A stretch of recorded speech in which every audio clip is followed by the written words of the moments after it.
Yes. All right. So, everybody, welcome to episode 10 of Marvel Reread Club.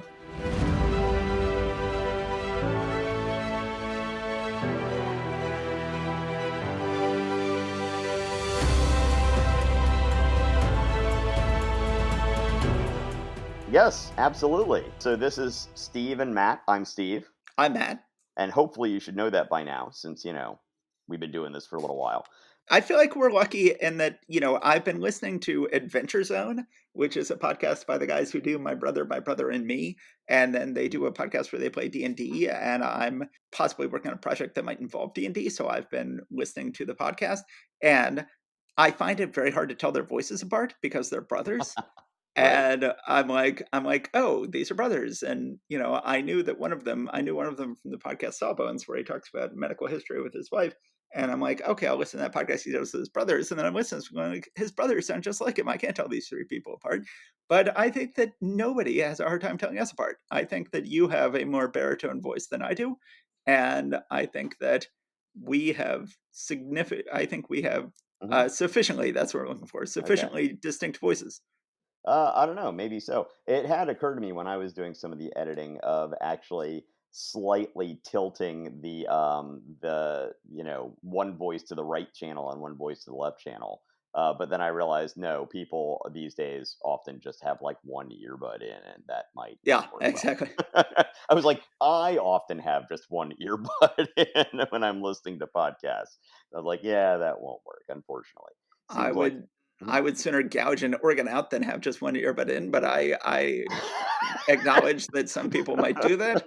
Great. Well, so we are here to discuss a bunch of Marvel comics tonight, but first we have actual news. You wouldn't think that regarding the Marvel comics of the early 1960s there would be a lot of news, but there has been huge news this week, which is that Marvel Comics for the first time has acknowledged Jack Kirby as a co-writer of Fantastic Four #1.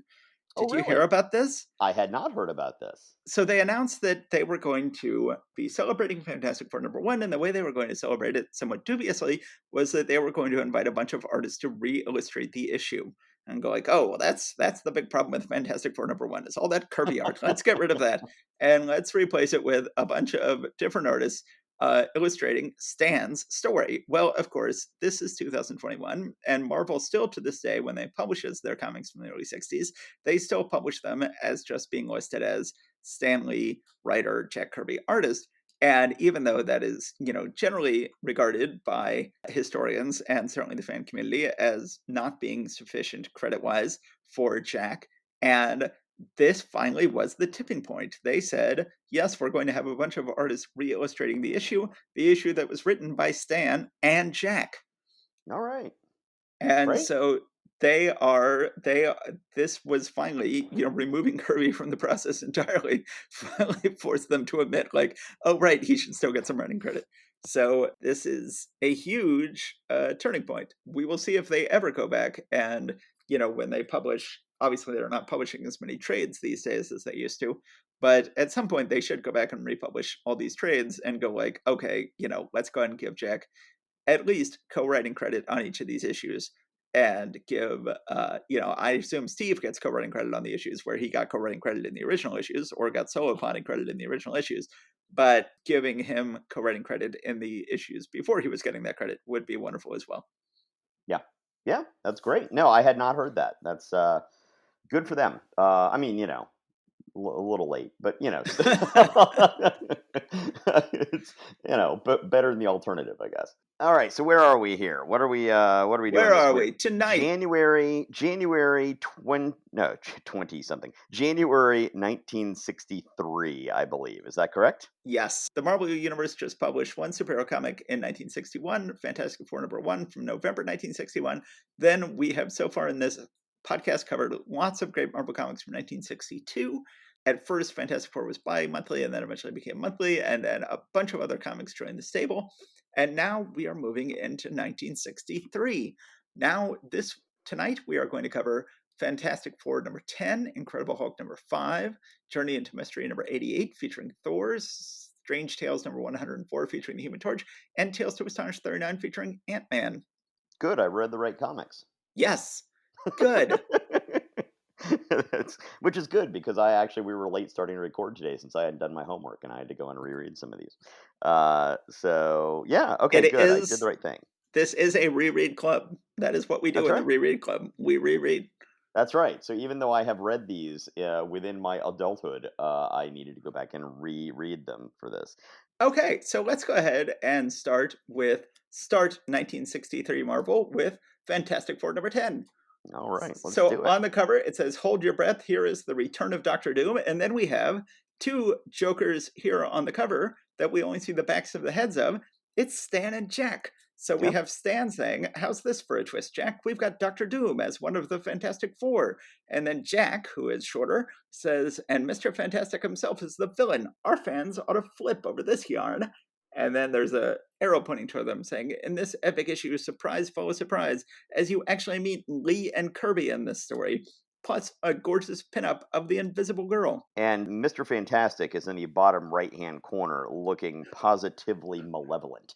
Um, It doesn't matter whose body the villain has. When the villain's mind is in a good person's body, that body turns totally evil under Kirby's pen. And Mr. Fantastic, with Doctor Doom's mind in him, could not look more evil here. He has truly evil Kirby eyebrows.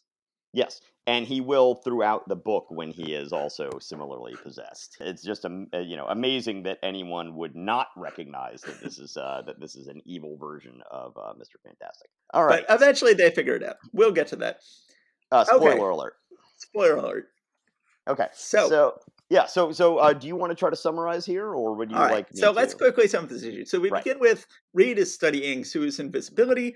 Then he sees that the thing has sent up a flare summoning the Fantastic Four. Unfortunately, he and Sue and Johnny have gotten locked in his lab where the nuclear lock mechanism is jammed. But eventually they manage to get out. They get across town. They find that Thing has summoned them to see Alicia's statues of their villains. So the first time it's made clear that Alicia is a sculptress, not just like someone who tinkers with puppets like her father. And Sue, of course, wonders why they consider Submariner to be a villain. And Reed finally has to put it on the carpet. Reed then says, "I'm glad you mentioned that, Sue. I've been wanting to talk to you about the Submariner. I always thought that we had an understanding, Sue. I thought when the time was right that you and I mean, so someone who just has general assumptions about what women owe him, I think, and not an understanding that he actually has to work for this in any way, shape, or form. She then, holding her own, says, "Don't say it, Reed. Please, not now, not yet. I'm not even sure of my own feelings." So she has always been more than willing to say that she has feelings for Submariner, and willing to say that to Reed's face, and not very willing to just go along with Reed's plan of going like, "I shouldn't have to say anything. You should just be so into me because, after all, I named myself Mr. Fantastic." That Well, I'm reminded of those things like how to talk to your fiance about the Submariner. Just a little self-help book. exactly. Relationship advice. And Johnny is being actually probably a little young for his age here, and is being like, "Yeah, I'm glad I don't have to deal with that mushy adult stuff." Yeah, and Well, it just that seems more like a 12-year-old or a 10-year-old's reaction to this.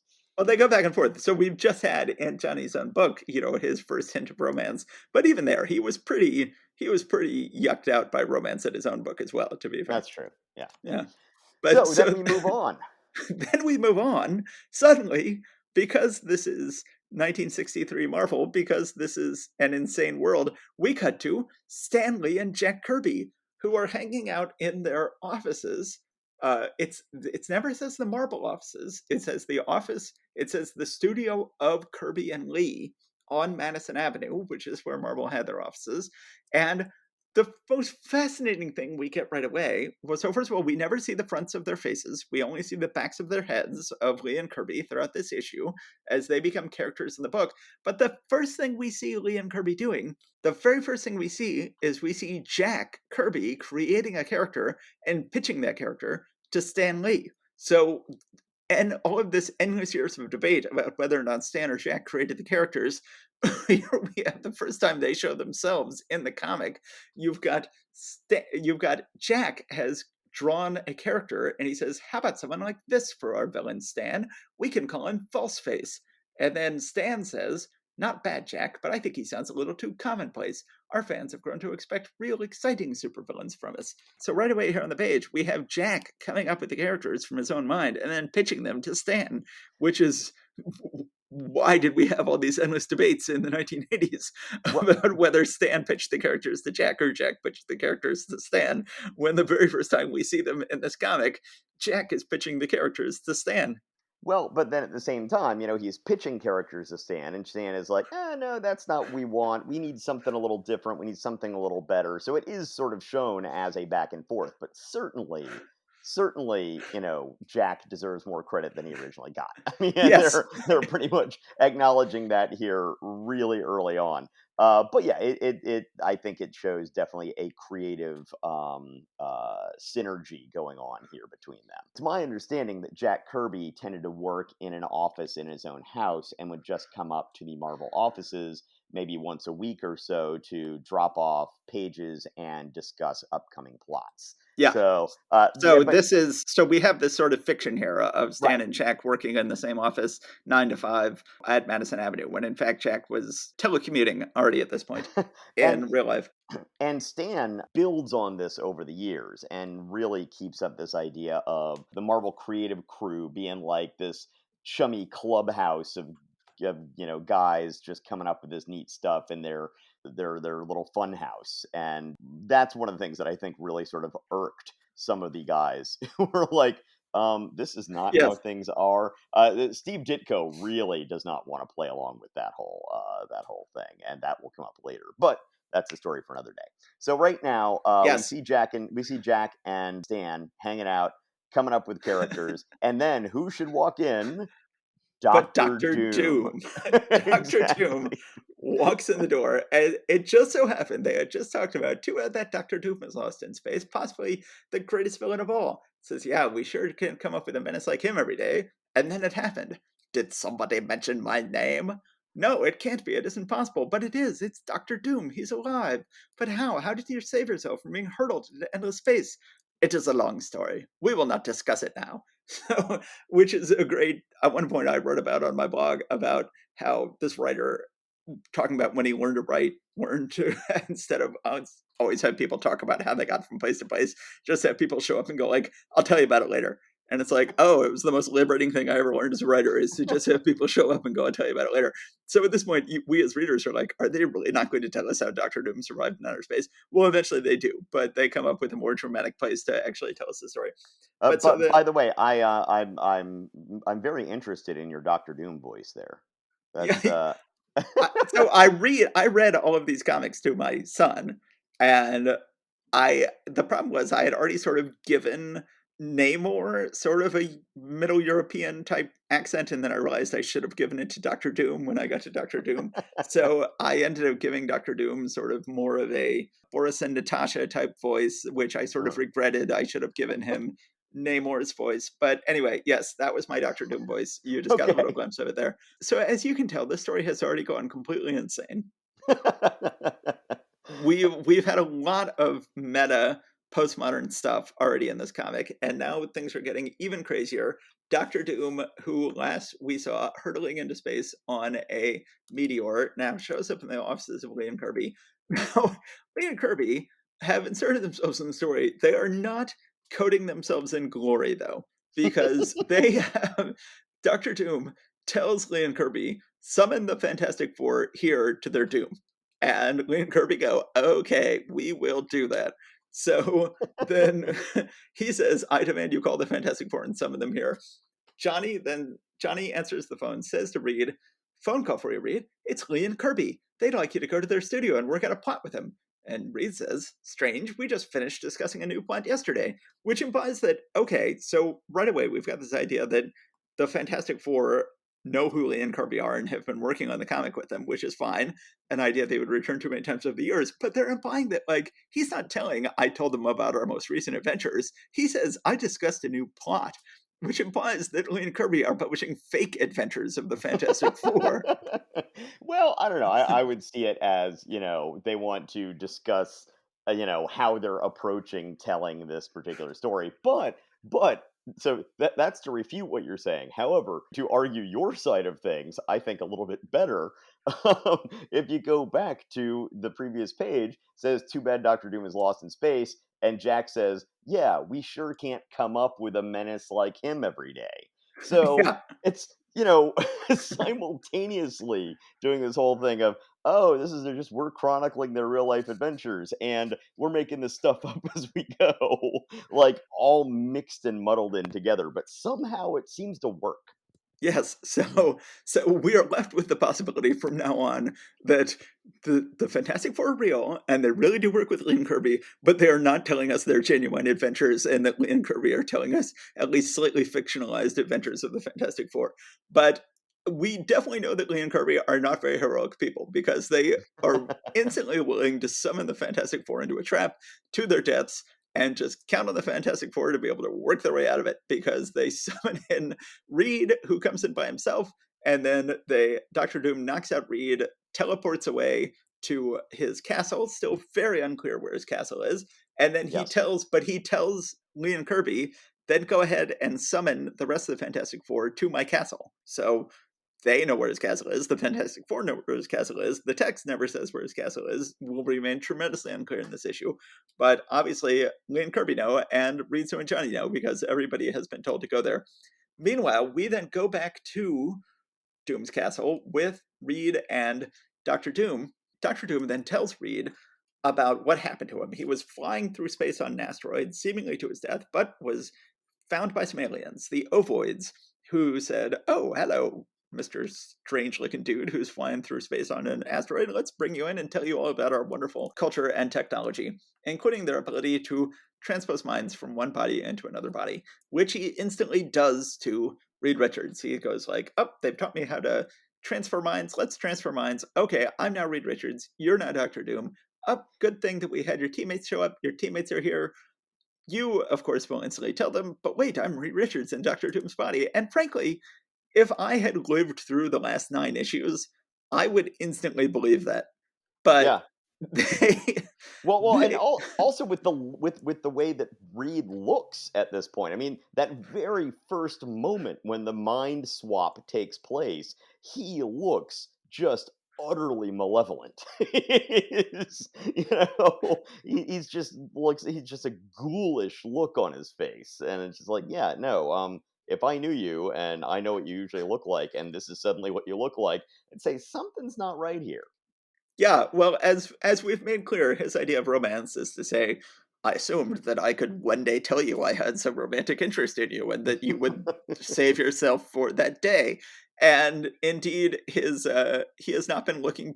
I think he may have some eye contact issues. I think he may be on the spectrum to a certain extent. This has been hinted at over the years. And apparently, he makes so little eye contact with people that nobody notices when his eyebrows go totally evil, and people are just like, nope, not going to pay attention to your eyebrows going totally evil. So yes, so he nobody notices that he has totally evil eyebrows, and Yes. nobody believes Doctor Doom when Doctor Doom is saying, "But wait, I'm Reed Richards in Doctor Doom's body," and instead they grab him. Doctor Doom is like, "Oh well, we're in." I'm sorry. Well, I should say Reed Richards says, "I'm totally Reed Richards, and we're totally in Doctor Doom's castle." And hey, I just happen to know that Doctor Doom has this gigantic glass cell in the basement in the dungeon of his castle, and let's go ahead and go through this trapdoor down into the basement, down into the dungeon of the castle, and lock Doctor Doom, quote unquote, in this gigantic glass cell and leave him here with some oxygen canisters so that he doesn't die of asphyxiation. And the rest of the Fantastic Four is okay with that. And Sue does say, "Brr, this place gives me the creeps." But then she leaves Reed and Doctor Doom down there. "Oh, yes, I give you enough oxygen to last for a while, but it's only actually for a couple of hours, not for a couple of days. Goodbye." And then they leave him there. We then cut to seemingly a Where in the recent past, he has already actively sucked the oxygen out of a room that he had them trapped in. So now he's like, "Oh, I'll give you a little bit of oxygen to give you a little bit of time." It's like, you've already tried to asphyxiate these people much more aggressively than you're doing right now, but He's growing. He's he's learning and growing as a person. Then we got to some amount of time later. Obviously, it's not that much later because he just said that Reed doesn't have that much oxygen, but there's been enough time for a news cycle to have passed because Dr. Doom and Reed's body has they've all gone back to the Baxter building. Dr. Doom and Reed's body has kidnapped all the animals from the zoo. A news cycle has passed. This has appeared in the newspaper with a daily bulletin article saying zoo animals missing. Dr. Doom has then experimented on these animals, and they all escape from his lab. And so suddenly there are all of these animals coming out of Reed's lab, and they all go into quote unquote Reed, and they and they're go, they're miniatures. That's why one did thing. all of these why have all of the missing zoo animals turned up as tiny miniatures in escaping from your lab? And he goes like, oh, it's okay that stole all the animals from the zoo and shrunk them down. It's because I have discovered that the reason why dinosaurs died is because they got too big, and they got too big for their brains, and therefore if we want to last for a long time we should be too small for our brains. So I've invented a shrinking ray, and I will then shrink every member of the Fantastic Four until they become smarter. And then they will have more control over their powers. And you will have greater flame powers, Johnny. Sue will have greater invisibility powers. Ben will be able to change back and forth between Ben Grimm and the Thing. And they all instantly fall for this. They're like, that sounds like the best idea in the world. I think he should do it to me first. I think he should do it to me first. I think he should do it to me first. None of them comes off very well in this issue. They all No, seem like total idiots and self-centered. and self-centered. Yes, and not only people who are totally oblivious to the fact that this is clearly Dr. Doom in Reed Richards' body with his evil eyebrows, and that he is just trying to shrink them to death, which is in fact what he is trying to do. But they are also turning on each other instantly and going like, yes, I want to get this before you do. We cut back to Reed in Doom's body, who is stuck in the. Now, at this point, we clearly see this is Doom's castle, and they still Yes. have not made clear that Doom's castle is in upstate New York, that Doom has a copy of his castle in upstate New York. Yeah, I'm trying And to remember when that actually is revealed, but I know it's coming up at some point. I it's kept on looking clearly through this issue to be like, "Wait, did I miss it? Is it here?" it's clearly not far from New York City, because I mean, here we have Reed and Doom's body, he figures out cleverly. I always like it when there's some cleverness in this issue. He Yes. figures out cleverly how to use the oxygen canisters that were left behind and Doom's mask to explode his way out of the glass case. He then, seemingly not much later, shows up at Alicia's apartment. Unfortunately, Sue is there invisible in Alicia's apartment. Alicia, to her credit, is like, something sounds decent about your voice. I think this is a decent person who is speaking to me, even though I can tell that's not Reed Richards' actual voice. That's not the voice in Reed Richards' body. Sue, totally oblivious, knocks out Doctor Doom. It's always a pet peeve of mine in these comics when someone is wearing a metal helmet of some sort and then gets knocked out by something being crashed over their head. Well, Because it's like, and surely what why. and once again, it's another vase, It's right? another Like vase. this is Yes. not the first time that Sue has picked up a vase to knock somebody over the head with. This is at least her second time doing this. Yes, you would think Alicia would have lots of statues that could have been used to bump him over the heads. You would not have needed to use an actual vase. But so Sue grabs a vase, knocks Doctor Doom out, but then instantly, to be fair, then both Johnny and Ben show up and they're like, we should just kill him. And then they're like, I don't know. Something seems a little wrong about this situation. They're like, let's just bring him back to our place and tie him up. And they just bring him back and tie him up. They're starting to maybe finally notice a little bit about how evil Reed looks. And but then they're like, nope, let's leave Doctor Doom tied up out there in the lobby, and then we'll go in and keep trying to get Reed to do the shrink ray on us, which will shrink us down and make us brilliant. And then they haven't tied up Reed very well. Reed in Dr. Doom's body wakes up, runs in, says, don't do that. Don't let him train that ray on you. Believe what you want to believe about me, but don't trust him. He'll destroy you. At which point, Doom in Reed's body says, stay back, you meddling fool. Back, I say, and trips him with his stretchy leg. Yeah. Well, wait, finally, and that doesn't sound that different from Reed. I mean, I mean, it's it doesn't, it doesn't. I mean, yeah, Reed right. Reed always sounds like a jerk, but stay back, you meddling fool. I don't know. Yeah, you're right. It's close enough, but yeah, it's well, and then Johnny pulls some kind of weird thing with some sort of heat mirage to create the illusion that there's a stick of dynamite that's about to go off. And just like in the Captain America movie, Yes. with the Doom dives on it to try to protect the others, while or the Doom's body dives on it to try to protect the others, while Reed and Reed's Doom's body tries to dive on it to right. protect the others, while Doom and Reed's body tries to suck himself away to protect only himself. And finally, they get the hang of what's going on. They finally realize, like, oh, actually, when Doctor Doom was telling us I'm Reed Richards in Doom's body, that was actually totally believable, given the lives that we live, and we should have believed him in the first place. They then fight, and whoops, Doom then loses concentration, and that's enough to lose the mind switching, and so suddenly they go back into their own bodies, and then Doom accidentally falls once he's back in his own body, falls in the way of his own shrinking ray, and then it turns out this is what he really wanted to do to everybody. He shrinks down into nothingness and is seemingly killed once and for all by shrinking down to nothingness, which is what he actually wanted to do to the And others. Doctor Doom is never The heard from again. end. Yes, that's the end of Doctor Doom. We're never going to hear from Doctor Doom again. So is this the first time that we had Stan and Jack show up as characters themselves? Yes, I think it is, right? Okay, yeah. yes, This will not be the last time. One of the more memorable times is when Reed and Sue get married in about 3 years, and they get turned away at the door. yes. They get Which turned away is from the yes. wedding. All right. So, So an yes. absolutely insane issue. Oh, utterly. I mean, but this is just everything that you gotta love about Silver Age Marvel comics. I mean, it's once again sort of the mix of the utterly ridiculous with the like ridiculously mundane all in one, right? Yes. It's just like, oh, here's Stan and Jack just working in the Marvel offices, and it's like simultaneously that is incredibly pedestrian and just utterly nuts. And they just go with it, they don't it they're just like, so, as with everything in these issues, it's like, I hope you're on board here, guys, because off we go. Right? So, an absolutely crazy Fantastic Four issue. We're already running late. Let's keep going. Let's get to Yes. Incredible Hulk #5. So, we're going to have this thing that's going to start to happen, which is that Kirby is going to be leaving these books. This is Kirby's last issue of Hulk. Next month, we're going to get to Kirby's last issues of Human Torch and Ant-Man, and we are going to have Kirby leaving all these books. So here we have Kirby's last issue of Hulk, and it is a doozy. It says on the cover, more powerful, more dangerous, more uncontrollable than ever before. Here comes the Hulk. We have the Hulk escaping from a cell. A blonde Roman god type figure is saying, slay the monster in the name of Tyrannus the Mighty. And it says two great Hulk thrillers featuring Beauty and the Beast. So yes, we're going to be introduced to what Tyrannus. What do you? I guess I'm gonna call him Tyrannus.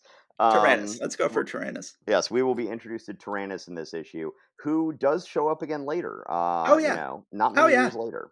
Yeah, No, no, we got plenty more Tyrannus over the years. I mean, it's weird because, it's sort of like in these early days, you could have Fantastic Four comics in which there was one god of the cave world who had his own little yellow servants called Mole Man, and then you could have Hulk comics where there was another god of the underground world who had his own little yellow servants called Tyrannus, and that wasn't seen as contradictory. I think it's like, right, oh, well, these are different comics. But then very quickly they had to go like, well, wait just a second. If this is all one universe, then is it Mole Man or Tyrannus who rules the underground world? And they had to make it clear, of course, that's not a flaw, that's a feature. Then right. we can have them fight a lot. So very soon, Mole Man and Tyrannus started fighting like crazy over Yep, control of these little yellow guys and this world. Okay, indeed. so once again, as with last year of Hulk, we've got two different Hulk stories crammed into Mhm. this one issue, either one of which would be a 12-issue storyline today. Yeah, I don't know what 12 issues, but yeah, certainly a lot of stuff happens. A So tremendous amount of stuff happens in these issues. I should say the inking on this Hulk story is really beautiful by Dick Ayers. Dick Ayers, I love his inking on the little yellow guys here on page one. Yeah, it's Dick Ayers. I think inks all of the books this month once again, Yes. and I find him a little bit uneven this month. There are some times when I look at his stuff and it looks like that sort of he's doing it with a mop and the paper seems to be bleeding. But then there are other times when it looks quite nice. And yeah, this first page of this issue, I actually particularly like the sort of delicacy with which he approached the Hulk's face Yes. on this one. It still keeps a lot of the the beastly nature of it, but has a deft touch, which I really like. Yeah. All right. I think it's really well linked. So then, all right. So then, let's just quickly sum up this issue. Uh, we have General Thunderbolt Ross. So the first time we find out what General Thunderbolt Ross's job is, they describe him. They misspell the word hemisphere, and they describe him as being in charge of the Western Hemisphere Defense Command. So now we Mm, know what branch of service he is. He is in the Western Hemisphere Defense Command. First, we have Thunderbolt Ross watching films of the Hulk. Then we find out that Tyrannus, not the Mole Man, rules the underground world, served by little yellow men, banished to the center of the earth by Merlin, has the Phantom of. mhm. So, right, we're getting this thing where there's like, let's toss in, we've got the public domain at our disposal. And so Merlin, he's in the public domain. Okay, Tyrannus was banished by Merlin to the center of the earth. Oh, and Tyrannus also has the Fountain of Youth. That's in the public domain. Turns out that's underneath the earth. So he's got that and says, so And we specifically calls out Ponce de Leon yes, in Ponce de terms Leon, of he's in the right. public domain. And so then Tyrannus decides he wants to conquer the surface world.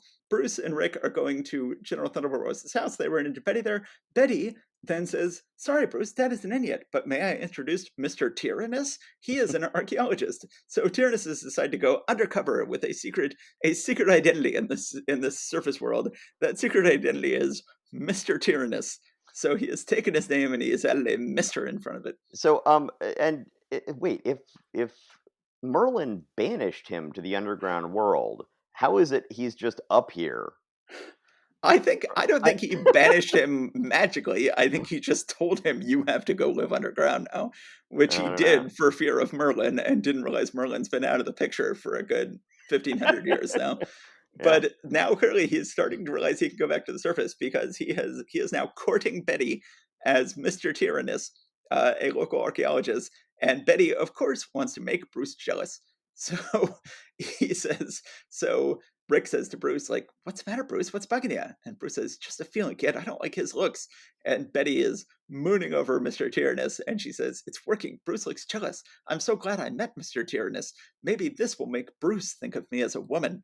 So Bruce and Rick realize they'd better follow Betty and Tyrannus. Sure enough, Tyrannus takes Betty into a secret cave, and Betty quickly realizes, wait, I'm not showing you around this cave. You clearly know your way around this cave. You're clearly not Mr. Tyrannus. You're Tyrannus, the ruler of the underworld.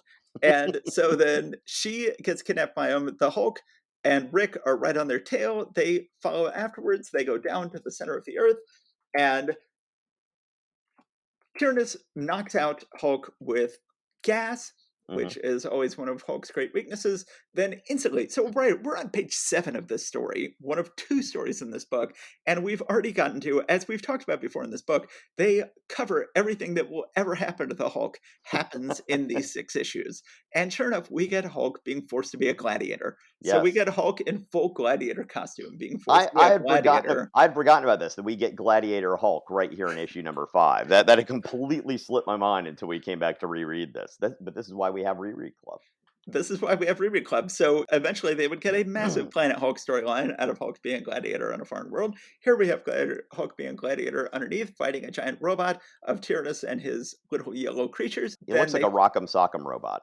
looks like a Rock'em Sock'em robot, and then the Hulk then manages to tear the whole place down, tries to attack Tyrannus. Tyrannus says, "But I'll kill Betty," and he's like, "Going okay, if you promise not to kill Betty, I'll do whatever you say." Then we have an amazing montage on page 9 of Hulk doing all of these slave tasks, seemingly over the course of like a year for Yeah. Tyrannus, of building this huge temple and turning the flow of this underground river and putting up all this fence, and seemingly much time has gone by. But then Rick dresses himself up as a soldier, frees Betty, tells Hulk that Betty is free. Hulk is finally free to let himself go nuts. He then pushes two pillars apart like like I guess what oh that's like Samson. Samson. He pushes two pillars apart like Samson, brings Tyrus's kingdom down around his heads, escapes with Rick and Betty. Unfortunately, Betty gets amnesia, so she won't remember how heroic Hulk has been. And then they get back to the surface world.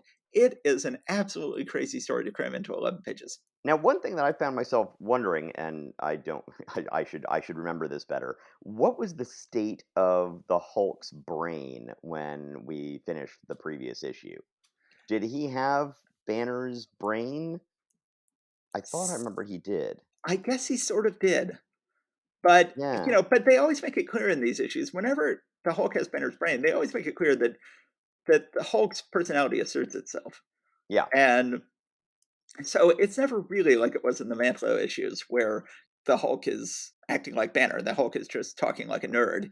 But by It's the way, when Matt said Mantlo issues, we're talking about Bill Mantlo, the writer of Hulk when we were kids, yeah, and is probably most well known to the population at large as the co-creator of Rocket Raccoon. But yes. he's done much, much, much more than that over the years. One Okay, of so my so favorite writers as a kid, and in fact one of my favorite writers right now, even though he has met a tragic fate. But we will get to that later. So yes, so a great story, an insane story. Not the only insane story in this issue. We're about to get to insane story number two. I will more quickly sum up insane story number two. We have in the second story, this is one of the rare cases where they actually hear on the radio. We cut to Tibet. First of all, we've got the Hulk again jumping around, and it looks like he's flying in the pictures that they say he's leaping in the text. Thunderbolt Ross hits him with the freezing bomb, that the freezing missile he threatened to hit him with a couple issues ago. The Hulk shrugs it off quickly, proving that indeed it was a mistake. But then yeah, we cut to Tibet, the first view of a Tibet-like nation we've gotten in Marvel Comics. We're soon to get lots of those, where the communists are invading Tibet, something that actually was going on in real life. And the High Lama of Tibet is saying we must put out the call to the world for someone to save us from this communist army, General Fang's communist army, which is invading Tibet. And they well, and don't just to be explicitly say clear, they don't Tibet. say Tibet. Okay, I'm sorry. I was sorry They for say talking they over say you. they say the Principality of Lhasa, Yes, Llasa, L L H Llhasa. A S A. All right, Yes. Lhasa. Yes, But it's clearly supposed to be Tibet. They're wearing Tibetan hats, and so then they snowy put out the mountains and all call. that. They put out the call for someone to save them, and then Rick and Bruce are in their lab, and they go like, "Yes, let's do that. Let's go free Tibet." They've been listening to one Beastie Boys album too many, and they go, "Let's go free Tibet." So then this we get this absolutely crazy thing where Bruce says, I need to come up with a plan to free Tibet. First I'll become the Hulk, and then I'll come up with a plan," which is like, Right. oh, okay. And That sure and enough, that's one of the reasons why I was asking, like, wait, what was the state of Hulk's brain in the last issue? Because yeah, and then Hulk goes and pulls a book off the shelf and yes, starts use Hulk comes up with a clever plan, says, first I need to read a book. The Hulk goes to his library, which is in his lab, and pulls a book off the shelf and says, here it is. This book will help me demolish that creep and his whole crummy rat pack.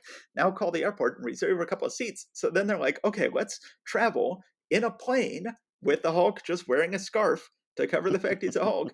Doesn't work. The flight attendant realizes who he is. They then fly out of the plane, and again, in a panel that is clearly drawn as if they are flying, Yes. they're changing direction in the air. But then in the very next panel, they are clearly leaping, and they are not Yes. flying their way across the Atlantic. They're leaping the Pacific, I guess, leaping their way Yes. across the Pacific.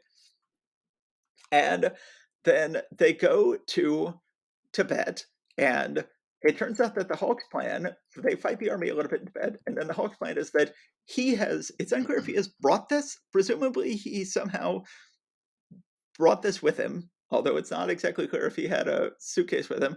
He has brought a gigantic abominable snowman outfit. They never say Yes. Yeti, they say abominable snowman. He has brought a big white furry outfit with him, or found one there. And he is going to impersonate the abominable snowman, impersonate the Yeti, knowing how much these Chinese invaders must be afraid of the abominable snowman. And Rick has his own little little brown abominable snowman-like outfit. It's unclear in the text whether they're just wearing these to keep warm or whether they're actually wearing these for psychological purposes. They I say think it either way. I think that Rick's is just a winter overall kind of thing. It's like a snowsuit. That's the impression I got. I didn't think he was supposed to be like the Yeti's kid sidekick, but who knows? It's very unclear. And then, sure enough, it works. The Hog's plan of wearing this white furry outfit works. The red in the, or I should say, Chi-Com. I guess they never actually say Chi-Com in these things. That's these Chinese communists.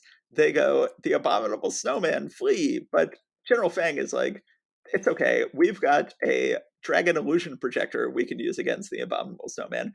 The Hulk then takes off the Abominable Snowman outfit. They go like, "See, it wasn't the Abominable Snowman. It's just a giant green monster." See, I don't know why you were so afraid. It wasn't a Yeti. It was just the Hulk. I mean, Yeah, come on. they then put him in an electric cage. They've made it clear that electricity is somehow makes it hard to break out of things. There's a gorgeous panel on page 10 where the Red Army attacks on horses. Hmm. Kirby can draw anything, including a army attacking on horseback, which is infamously one of the hardest things to draw. He draws the hell out of it. The Hulk, now no longer pretending to be the Vulnerable Man, fights the Red Army. Rick is still wearing his furry outfit, and then they go back and forth. And then it's crazy. Then finally, they defeat all of the army except for General Fang, who then is overtaken by invading American soldiers. Now, as far as I know, the American army did not, in fact, show up in Tibet to liberate Tibet at any time in 1963, but that is what happens in this issue. Um, is wait, so those were American soldiers who showed up? Who is that? Don't those look like American soldiers on the Yeah, last page? they do, but I guess I was just figuring that these were well, I guess I because was he actually working for the Chinese government? General Fang? I don't I know. think so. I thought he was some rogue and that this Oh, was the Chinese army coming in, but I once again very unclear. I am now that you say that those were Americans. I'm like I don't know. Maybe they are. I'm not sure. On the shoulders of those soldiers, like where you've got the sergeant stripes and stuff like that. There's a little thing that looks like a flower patch. yeah, So I don't know. It's unclear. One way or the other, this guy's going to get his just desserts. yeah, That somehow. Because yes. America is liberating Tibet in 1963. Okay, they decide that General Fang will get his just desserts, and Bruce and Rick come home, and then they decide that their job is done. Right. Well, Eh, and they come home thousands of miles away and days later. I guess they just leap the way home yep. over days. Okay, sure. Okay. So two absolutely crazy stories. Kirby says his goodbye to Hulk for the time being, Hmm. and could not go out on a higher note. I think this is a great issue.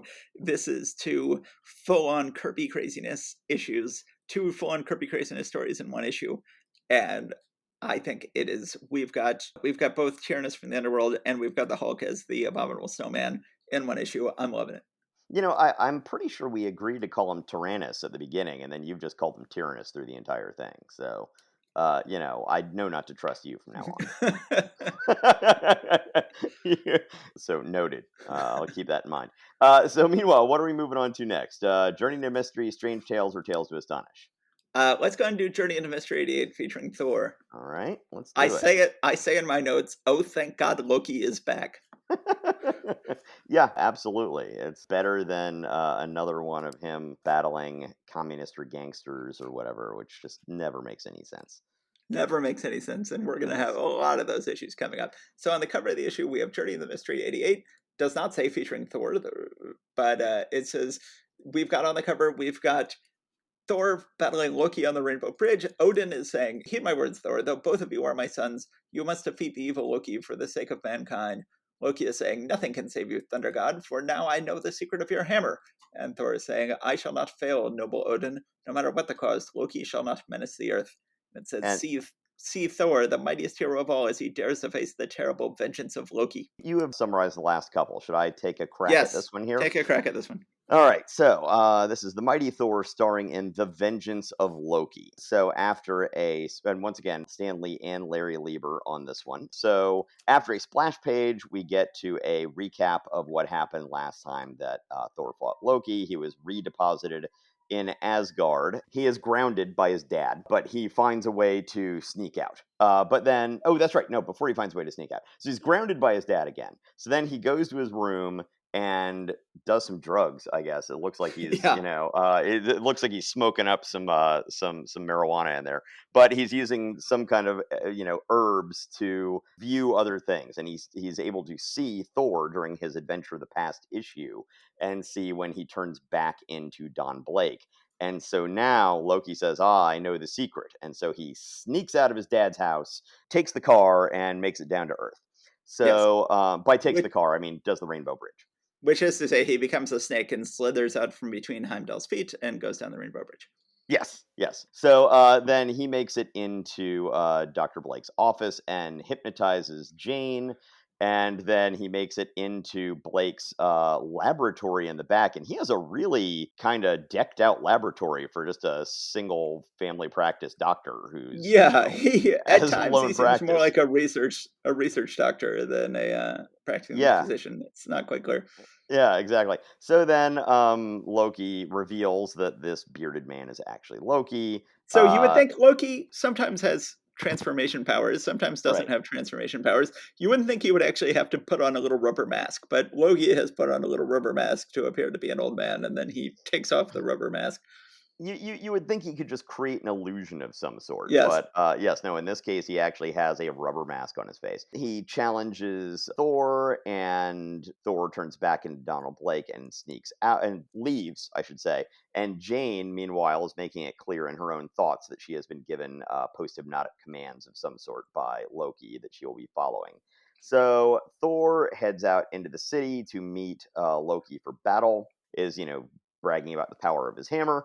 Then Jane shows up right as Thor throws his hammer, and Loki creates a tiger out of nowhere to attack Jane and says, "You can he make one of two choices." Huh? Yes? he transforms a tree into a tiger. Well, yeah, but I mean, that's creating a tiger out of, Yes, right? I mean, yeah, yes, okay. okay, yes, So then he has to choose between protecting Jane from the tiger or catching his hammer. Which will it be? Which seems like a really, like, I can just grab the hammer and then hit the tiger with the hammer. That doesn't seem to be a big deal, but what are you yeah. gonna do? So he lets the hammer fall to the ground. He then gets into a punching match with the tiger, it looks like. And then he's waited too long. He turns back into Don Blake, and then Loki traps the hammer inside a magical force field, and he can no longer get the hammer. At which point, Loki turns himself into a pigeon and flies away. So, Yes. Don Blake then he needs to figure out what he's doing next and tries to get Jane home. Meanwhile, on page 8, I love the panel of Loki flying. He's flying upside down, which I'm guessing just to be mischievous. He's the god of That's mischief. exactly that's my point. And then so he turns people into blanks, which isn't nearly as visually stunning as it was when he turned people into negatives a couple of issues ago. But less work for Kirby. Less work for Kirby, absolutely. And I mean, as great an artist and as indefatigable, is that it? Yeah, Indefatigable. I'll give you Um, that. yes, okay, indefatigable as he could be. Like any comics artist, if you can figure out a way to be like, oh, I can tell the story just fine, make a little less work for myself, you're usually going to do it. He then goes to another city, turns everything into candy and ice cream. Then we see Loki is going up to the Arctic Circle and then sees a communist plane dropping a test nuclear bomb in the Arctic Sea. And Loki then does something to the bomb so that it doesn't go off. What does he do to it here? I'm sorry. He As the bomb hurtles down, Loki exercises his magical power upon it. Right, but did And he then take it did he goes take the bomb? Did he no, do he something? just turns it into a dud. Okay, And then so it lands in the ocean with a plink. right. And a communist on the ship says, it was a dud. We failed. How can we face Nikita now? Right, but that just seems like such a weird little like, that doesn't pay off anywhere with anything, it's just weird. I'm sure he Anyway, so probably turned it into ice cream or something. so then we have this montage of everyone saying, "Where is Thor to protect us from this guy?" Well, of course, he can't turn into Thor, and then he comes up with a trick after Loki is putting wings on soldiers' weapons to make them fly away from them. And meanwhile, Don Blake somehow gets something in the newspaper saying that Thor vows to defeat Loki before end of week.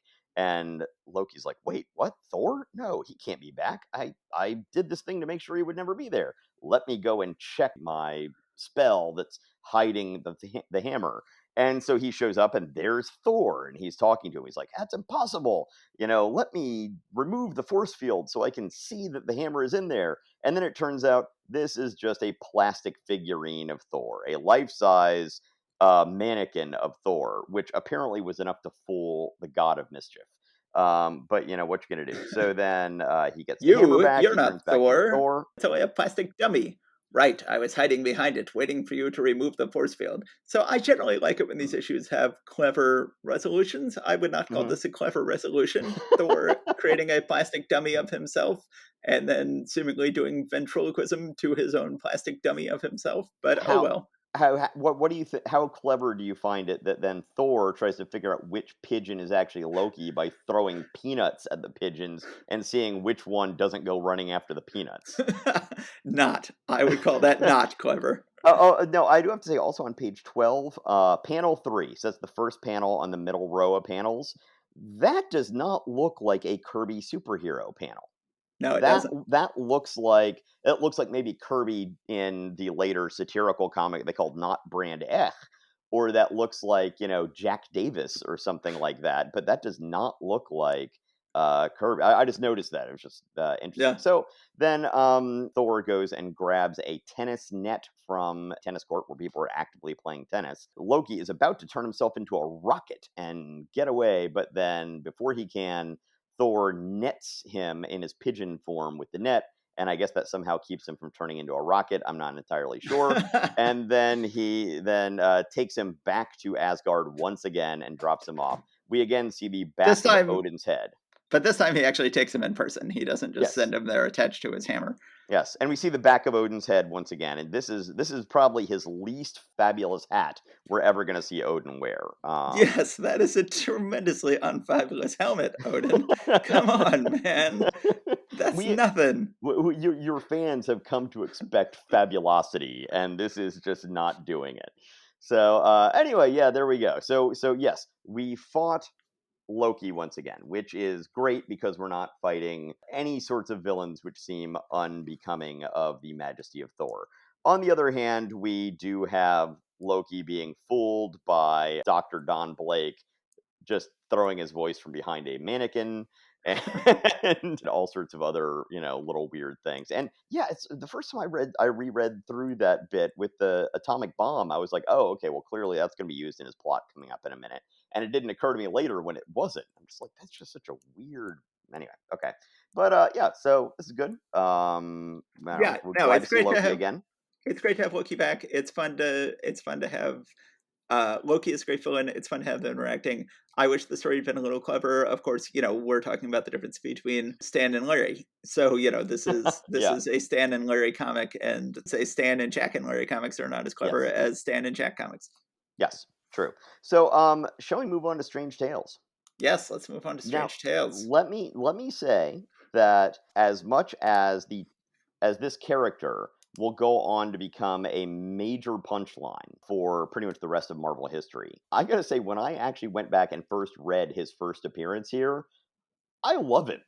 I mean, It's pretty he's great. he's and I think that every time they've attempted to make him less ridiculous, it's kind of made him more ridiculous. One thing that I learned back when I was waiting tables for the first couple of years after college, that like most restaurants, this place had the ridiculous little corporate birthday song that you had to sing to people on their birthday.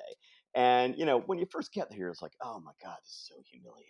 No, just okay, so then you're going to like happy birthday. I forget what the song was, but you just be doing your thing and you sort of be shrugging it off, rolling your eyes.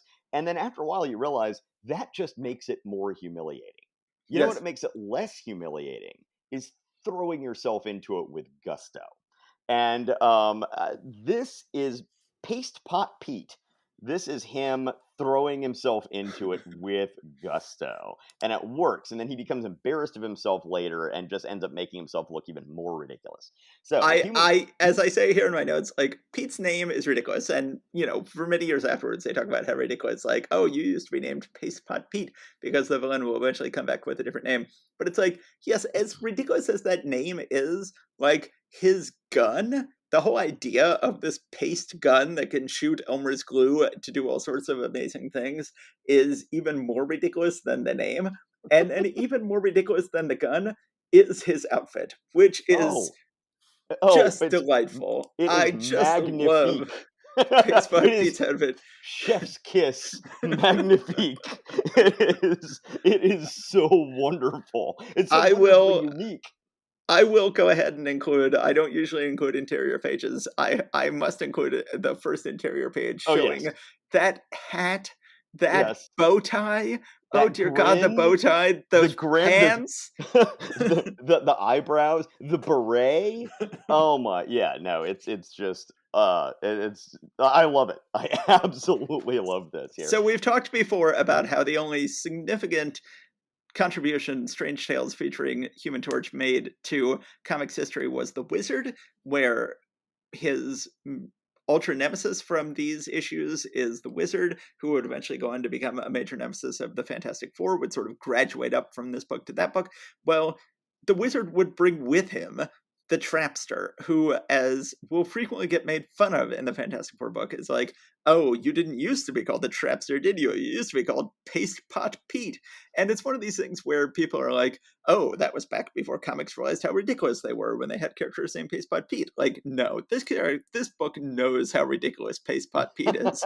It is intentionally creating an intentionally ridiculous villain, and yet it is and it isn't, because like they know how crazy it is, and yet it's even crazier than they know.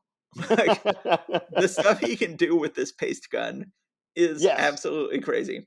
Yeah, no, So it's so much more than just, "Oh, I'm gonna squirt glue." No, it ends up being like Spider-Man's webs, in the kinds of stuff it can do. It's really nuts. So, of course, we begin with Johnny at the bank, uh, and Johnny has to be careful. He says, I have to be more careful. I absently-mindedly almost wrote Human Torch on the deposit slip. So, and then he thinks, it would only take one such accident for my secret identity to be discovered. Then Johnny Storm would be a celebrity. I'd have no privacy. I'd be unable to do undercover work. Right. Wait, Yeah. all Okay, right. buddy. As much as these, and again, I think we're almost to the end of the issues in which he has the secret identity. As much as these issues take secret identity to an extreme, they never have him actually do undercover work, which would be taking it to an even more of an extreme. But Yes. he wants to keep that door open. He wants to keep the door of undercover work open.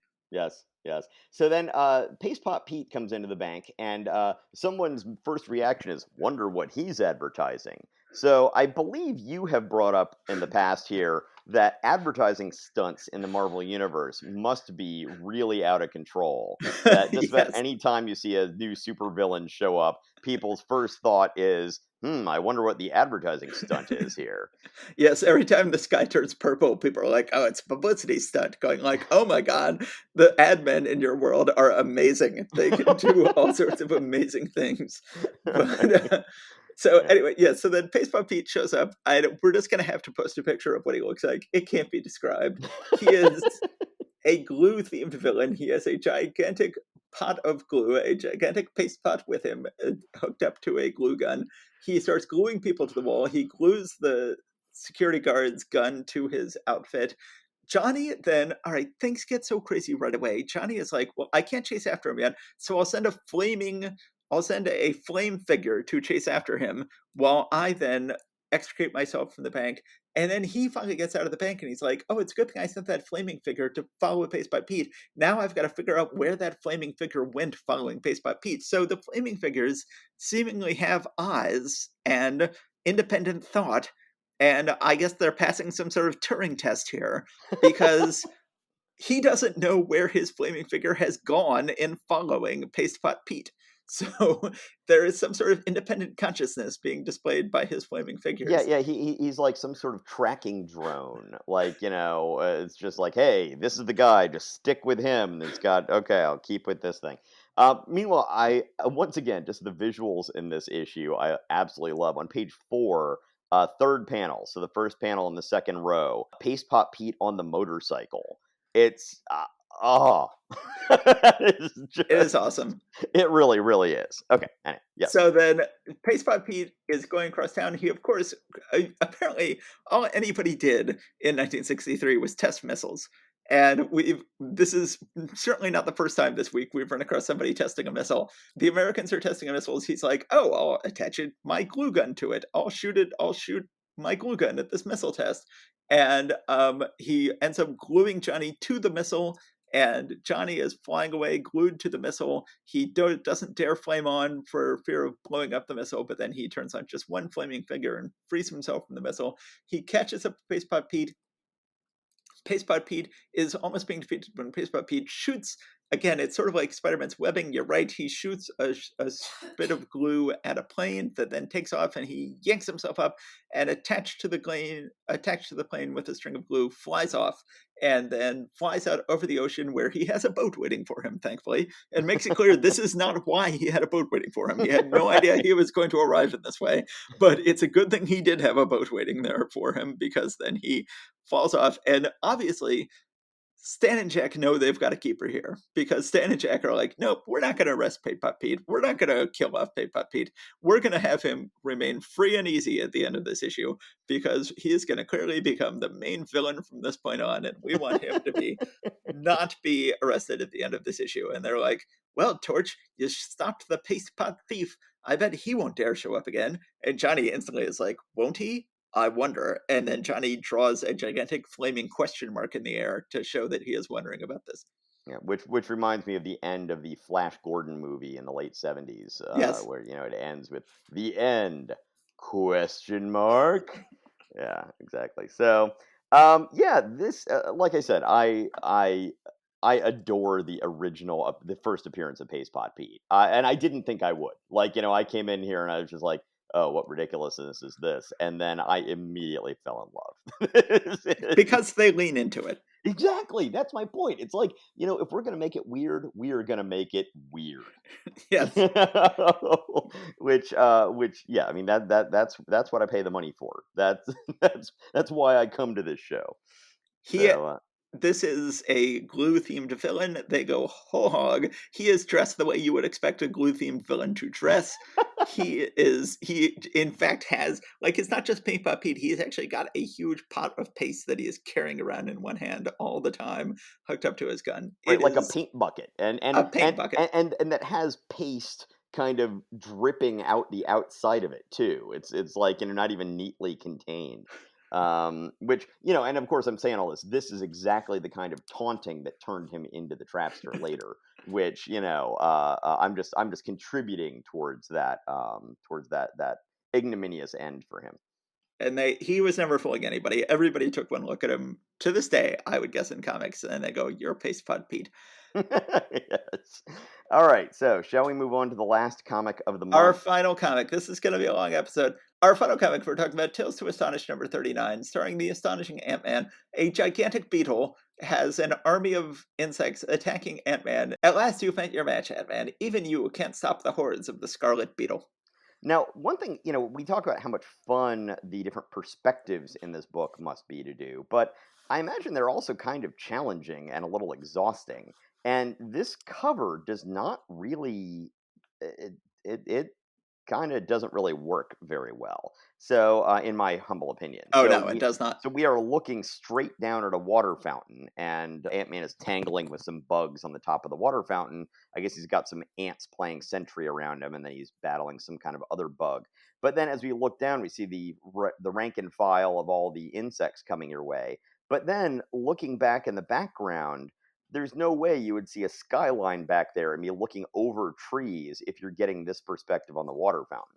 Yeah, So, we're currently sort of getting a panoramic photograph sort of thing going on here, where when we look down, we're looking down, and when we look up, we're looking up, and it's a sort of shot like a panoramic photograph where Yeah, it feels The almost perspective shifts over the course of the drawing.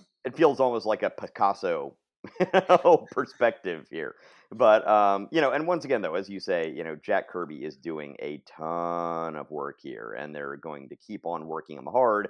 And I think every now and then some of the second and third tier books end up showing that that's going on. And this will turn out to be his penultimate issue of Ant-Man, as we will see. Next month we'll do his final one. Okay, but so then we have something that, again, something we will eventually see in the MCU right away. Flashing forward here on the first page, we've got Ant-Man interacting with toys, which Yes. is would be a big part of the Ant-Man movie they would eventually do, because it's fun to see a little person interact with toys, which are shrunk down versions of full size things. So then we get to our story. Once again, we have the Ant-Man shooting himself across town and landing on a pile of ants. And it turns out, is investigating because there's been reports of insects going crazy when being egged on by a crazy irradiated beetle. He tries to go deal with it. The crazy irradiated beetle not only defeats him, but takes his enlarging gas from him, sends Ant-Man down into a pit, and takes the enlarging gas and makes himself into a gigantic irradiated beetle. A gigantic evil irradiated beetle. He says, "We insects who number in the trillions shall seize control of the earth from mankind." He then orders termites to tear down electrical poles. He orders all sorts of insects to steal dynamite from And, soldiers. and that dynamite panel is, shall we say, dynamite. That dynamite panel is dynamite. I love the idea of this soldier, like, I'm gonna guard this ammo dump. I'm gonna guard this armory. No one's getting past me. Meanwhile, in the back, they're all just moving every box of dynamite out of this room. It's like, Bugs, spiders, and grasshoppers steal the dynamite, and then spiders have been biting people. It turns out everybody except for the ants. The ants are loyal to Ant-Man. And sure enough, the ants rescue Ant-Man from the pit he's been tossed into. Once again, honey ants. As you did some research, you found out there is such a thing as a honey ant, sort of. And once again, he's got honey ants leading the way. His ants are so brainwashed into following his orders instead of remaining any sort of solidarity with their fellow insects, that they even get a bunch of DDT. They're like, yes. "Oh, you want a bunch of DDT, Ant-Man? We see no problem with that. We love DDT." And so then I they have the get a same bunch of sort of thought. DDT It's just sort of sprayers. like, that's a little dark. Yeah, Yeah. he's really testing their loyalty. So then eventually Ant-Man, who is small, is fighting the Scarlet Beetle, who is big, in a toy store. Well, hold on. Let me take a break for a second here. But while we're talking the DDT, that I think that they're just in such a headspace of working with the Comics Code Authority, where no one can ever die and there can't be too much violence and this, that, and the other, that they don't even have this kill those bugs. It says the DDT has weakened them. They're flying away. It's Yeah. it's like, dude, they're bugs, and they're bugs working to try to overthrow humanity and take over the earth. I think it's okay for a few of them to die. And they're being sprayed with DDT. They're probably not going to turn out too well. Right. So then Ant-Man finds up having his big final battle with Scarlet Beetle in a toy store.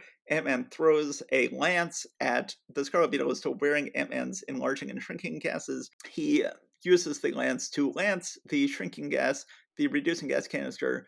Scarlet Beetle is then shrunk down. He shoves him inside a balloon, and then he again can't kill anybody, so he manages to counteract the effects of the radiation that gave the Scarlet Beetle super intelligence, reduces him to just being a dumb bug, sets him free.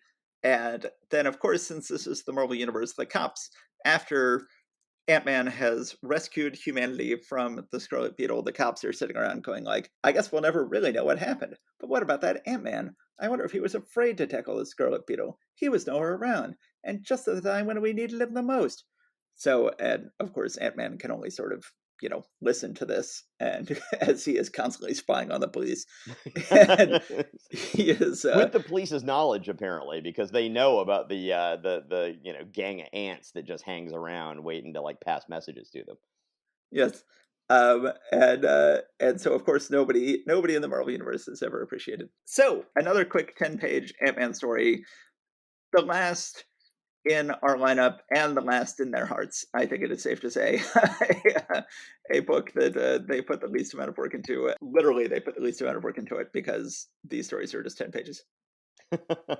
Yes, well, not everything can be the majesty that is Paste Pot Pete. No, or Sometimes you'll even get or even either of those Hulk stories. Both of those Hulk stories had 10 times more imagination than this story did. Yes, absolutely. Now, I swear there's some point here in these early Ant-Man things where they still mention Central City at some point. I I, swear let it I was go, saying man. that. Let it go. Was okay. I will be revenged with this when it comes up at some point here. But I keep looking for it and haven't seen it yet. No, Anyway. I'm gonna go ahead and say now that from the beginning you've been saying, well, like later in Ant-Man they mentioned Central City, and I've been going like, yeah, Steve's completely nuts. That's not true. But I'm gonna let him just have his little fantasy because I don't think he ever mentioned Central City again in Ant-Man. Okay. But we'll see. Well, now I've just set you up for your final defeat in this Yes. case. So yeah, we'll see. Like I said, if not, then I'm losing my mind and can't trust my own memories. So, Okay. that's fun. So, January 1963 gets off to a bang. A lot of great issues. I think, we always talked about when are we going to have our first episode of this comic without a major character being introduced. I guess it's how you feel about Paste Pot Pete determines whether or not we've had an episode without a major characters being introduced. But I certainly, I love Paste Pot Pete, and they get a lot of good Trapster stories out of him over the years. One of my favorites is there's a later John Byrne Fantastic Four story, which has the Trapster going to defeat the Fantastic Four, and the entire story consists of him getting trapped by the automated defense system of the Baxter building, and the Fantastic Four never finds out he attacked them. I did not remember that, but that John sounds Byrne right. John Byrne got a whole comic out of that, and because Byrne was amazingly imaginative. Yes. Okay, so anyway, so we've had a good month. We're about to have the Kirby apocalypse. So, So yes, yeah. okay. Sorry, go ahead. I will shut up. No, I got nothing more to say. What do you got to say? Just thank you everybody for listening, and we will look forward to seeing you again here next. I guess we're doing this bi-weekly at this point, right? That So 2 weeks from now. I think whatever we say is what we will not keep to. So If we if say we say bi-weekly, we'll go back to weekly at this point, right? yes, all the only thing I can say for sure is whatever we say we will do is what we will not do. So, but let's say that we are doing this bi-weekly, and we will see you in 2 weeks. Yeah, let's go ahead and say that. So thank you very much, everybody, and we look forward to reading more comics with you. And we're trying to set up guest episodes. We've got Yes, a couple of them. We're going to try to episodes where we have guests, where we we've can got do like some two. special discussions. We have got like 2 or 3 people we've been talking to. So hopefully we'll have more than just the two of us on here at some point. That would be great. All Okay, right. talk to you soon. Bye. All right. Bye. Take care.